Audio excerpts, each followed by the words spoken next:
আসসালামু আলাইকুম, welcome to cooking diary. আজকে আপনাদের একটি ভিন্ন স্বাদের রেসিপি ট্রাই করে দেখাবো। আশা করছি ভিডিওটি শেষ পর্যন্ত না টেনে দেখবেন। ডিম ও ডাল দিয়ে কলমি শাক রান্না। সাধারণত কলমি শাক আমরা ভাজি করে খেয়ে থাকি সবসময়। চলুন মূল প্রস্তুত প্রণালীটা দেখা যাক। আমি এখানে হাফ কাপ ডাল ভিজিয়ে ধুয়ে নিয়েছি। এবার 1 চামচ হলুদ গুঁড়া, 1 চামচ ধনে গুঁড়া, কয়েক কোয়া রসুন কুচি, একটা পেঁয়াজের অর্ধেক কুচি করে দিয়েছি। এবার অল্প টমেটো কুচি অ্যাড করব। টমেটো কুচিটা সম্পূর্ণ অপশনাল, চাইলে দিতেও পারেন, না দিলেও বিশেষ কোনো অসুবিধা নেই। এবার 1 চামচ লবণ ও কয়েকটা কাঁচামরিচ দিয়ে পর্যাপ্ত পরিমাণ পানি দিয়ে ডালটি 10 মিনিটের জন্য হাই হিটে সিদ্ধ করে নিতে হবে চুলায়। ততক্ষণে ডাল সিদ্ধ হতে হতে আমি 1 আটির অর্ধেক পরিমাণ কলমি শাক ধুয়ে বড় বড় করে কেটে নিব। কলমি শাক একটি সহজলভ্য শাক, যেখানে সেখানে পাওয়া যায়। দেখুন, ডালটি প্রায় সিদ্ধ হয়ে এসেছে 10 মিনিট পর। এবার আমি সিদ্ধ হওয়া ডালে শাকটা ঢেলে দিব। শাকটা আমি 5 থেকে 6 মিনিট রান্না করব। যদি শাক আর ডাল রান্না হতে হতে পানি শুকিয়ে যায়, তাহলে অল্প পানি অ্যাড করতে পারেন। আমি এখানে হাফ কাপ পরিমাণ পানি অ্যাড করেছি।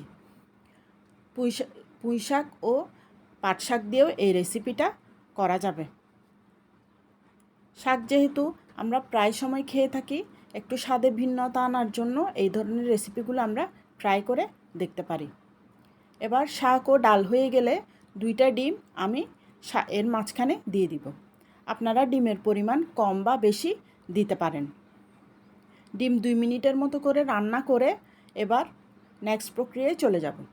একটা প্যানে 2 টেবিল চামচ তেল নিয়ে তেল গরম হলে তাতে কয়েকটি শুকনা মরিচ ও 1 চামচ চিকন জিরা দিয়ে দিব। এবার পেঁয়াজ কুচি, কয়েক কোয়া রসুন কুচি দিয়ে বাগারের জন্য গোল্ডেন ব্রাউন না হওয়া পর্যন্ত নেড়ে নেড়ে অপেক্ষা করব।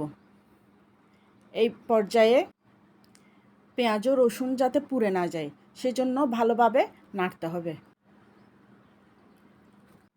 এখানে আপনারা চাইলে জিরার পরিবর্তে 5 ফোড়নও ব্যবহার করতে পারেন। 5 ফোড়নের স্মেলটা আমার ভালো লাগে না, সেজন্য আমি জিরাটা ব্যবহার করেছি। এবার গোল্ডেন ব্রাউন হয়ে গেলে বাগারটা আমরা শাকে ঢেলে দিব। তৈরি হয়ে গেল ডিম ও ডাল দিয়ে কলমি শাক রান্না। আশা করি অবশ্যই ভালো হবে। আপনারা বাসায় ট্রাই করে দেখতে পারেন এবং নতুন নতুন ভিডিওর জন্য আমার পেজে লাইক, ফলো ও শেয়ার দিতে ভুলবেন না। আল্লাহ হাফেজ।